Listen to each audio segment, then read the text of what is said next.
this is kind of putting me on the mindset of portion, I guess, moderation to some level with carbs, and um, but I'm like intentionally pushing protein down my throat, man. I mean, it's like uh, a half a pound of meat basically almost every meal. So and Perfect. that's satisfying. That's satisfying. So um, yeah, I mean it's changing the game really. Like if I eat a half a pound of meat, that's pretty well carrying me a good ways till my next, either snack or meal. And I'm not feeling like I'm missing out on anything. I enjoy, meat. And so I'm able to have things that I like throughout the day. And so, you know, yeah, I'm pleased so far. Yeah, I'm pleased with where it is after 2 weeks. Without me forcing you into it, you made the right choice. I mean, the actually the perfect choice for you when it comes to the amount of protein that you're eating each meal. That 8 ounces of meat is exactly what I would recommend for you every single meal. That's a perfect amount to aim for. It gets you right into that zone where the protein will fill you up.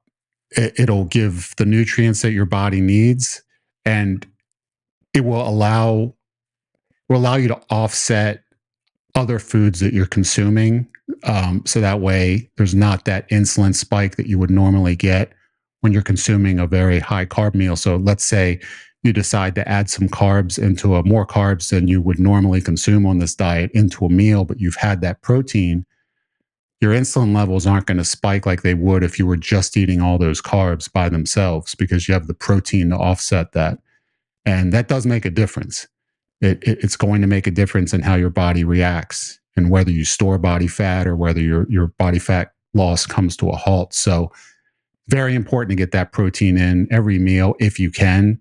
That needs to be the primary goal. If you get that 8 ounces in, that would be fantastic because it's not only is going to give you the nutrients, but it's also going to curb your hunger. And curbing hunger is 90% of the battle. I mean, if the hunger isn't there, it makes it so much easier for you to just be able to say, all right, now that the hunger has been extinguished by the protein or almost extinguished, then I don't have much work to do beyond the protein to be able to get to a point where I'm satisfied. So you're able to make better choices. When the hunger is high and when the hunger's on fire, you want to dig into anything that you can possibly find. And that brings you back then to old patterns and old habits. So getting that protein in, it helps to curb the hunger before it starts to cause issues and sabotages the diet. So that's if you could stick to that as many meals as you possibly can, I think that's going to be a big part of getting you to the finish line. Yeah, you make a really good point because I guess I hadn't really been thinking about that, but when I mentioned to you earlier the like insulin reaction, I think that's actually probably one of the reasons why I'm feeling better. Is just I don't have those highs and lows like I would normally if I'm just my normal junk. And so this really, I do feel actually better. I do feel better the way I am right now. It's exactly why you're feeling better. Yeah, because anytime I've been on a high carb diet, especially as I get older, um, I feel run down. This is eating healthy foods. This is actually eating like just rice and those types of foods for carbs. If I eat a large amount of that, even with protein, I'm going to feel run down, tired.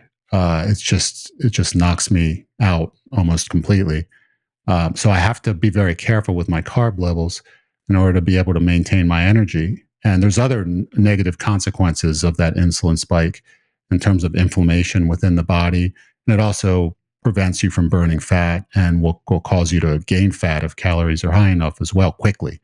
So controlling insulin is so critical, and that's one of the reasons why top loading with protein is so important, and trying to get as many of the calories outside of the protein from fat, because that's not going to boost your insulin at all. Like consuming fat is not going to have a negative impact. It's not going to bring your insulin levels up. The carbs, when they get over a certain point, that's when it starts to really impact your insulin. So the more of that hunger that you can extinguish with the protein and the fat, the faster you're going to progress.